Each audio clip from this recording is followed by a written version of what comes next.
Tuskless, Teddy, and the others began feeding around the periphery of the camp, apparently minding their own business and concentrating on eating grass.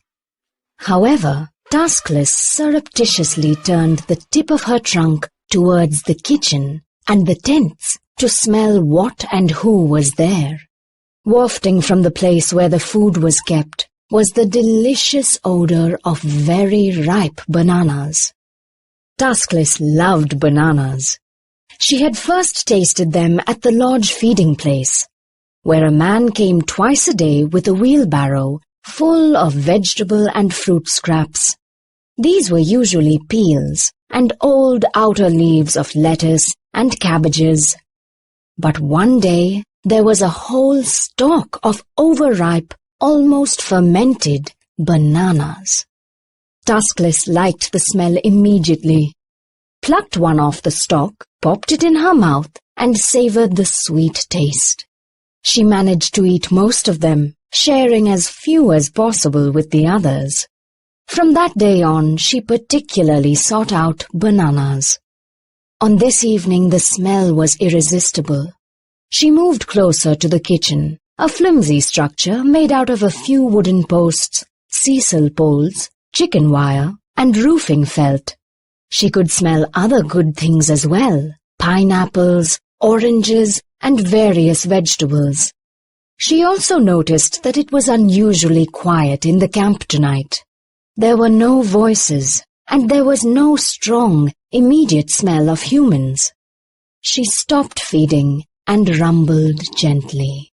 Tanya answered from among the palms with her unmistakable, long, rolling rumble, but stayed where she was. Teddy, Tawny, and Tilly also answered, and they walked over to join Tuskless. These 4 animals, plus Tuskless's 2-year-old calf, slowly approached the kitchen with their trunks held out in front of them. They got within a few feet and stopped and listened. Still there were no sounds of people. Tuskless reached her trunk out and felt the outer wall of the kitchen. She wrapped her trunk around a sisal pole and pulled. There was a tearing noise as the pole was wrenched away. No one came out of the tent to chase them. The others moved forward and also started pulling on the poles and the wire. Tuskless quickly made a sizable hole in one wall of the kitchen. She reached her trunk in and tried to feel for the bananas. But they were on the opposite side of the kitchen, and a table and a cupboard were in her way.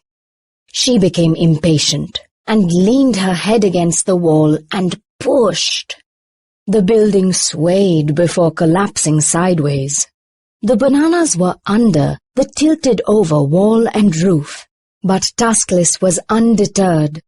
She went around to the other side, which was more or less intact, and started forcing her way through that wall. Once she got her head inside, she began to pull things out, push things over, open things up, and gather in as much food as she could. The bananas went first, of course, closely followed by the pineapples, oranges, mangoes, and papayas.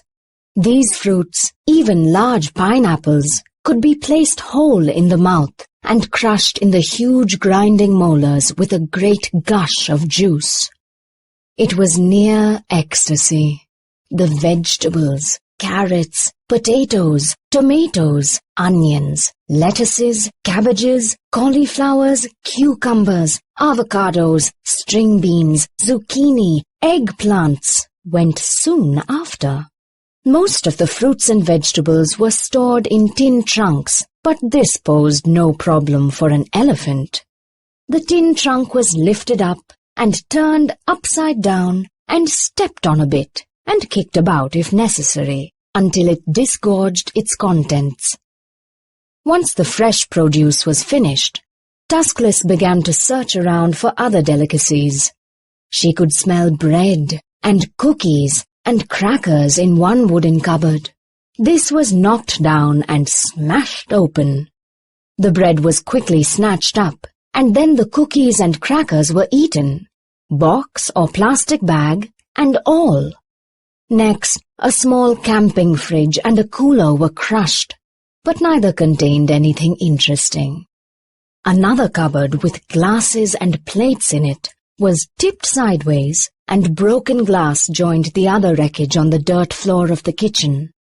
The bigger fridge was pulled and dragged from its place until it toppled over, disconnected from its gas cylinder. Noxious propane gas hissed out of the dangling tube with a sound and smell that would certainly have sent lesser elephants away.